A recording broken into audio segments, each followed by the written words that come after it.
Hi everyone, welcome back to another episode of Webtech Tutorial.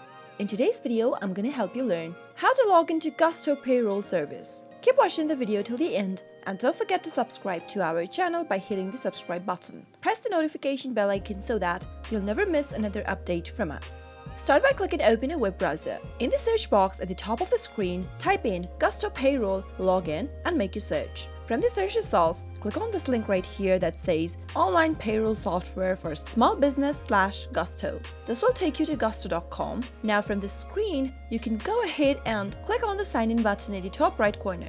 In the login area, you'll need to enter your email address and your password. Type in the email address that is associated with the account and that you have an access to, and head over to the next text field where it says password and type in your password for your account. You can double check your password by clicking on the eye icon in the right corner, which will help you reveal the password before moving on. If you want the system to remember your email address or your user credentials, you can click on this box where it says remember this device. But remember to uncheck this box if you are using a public or a shared device. You can also sign in with the Google account, your Xero account, and Intuit if you don't want to enter your email address and your password. Finally, after everything's typed in, you can click on the sign in button and you'll be logged into Gusto Payroll service. The Gusto platforms gives new employees the ability to onboard themselves to your business enroll process. You can easily access, download, and print your pay stubs. Employees can check their work schedule,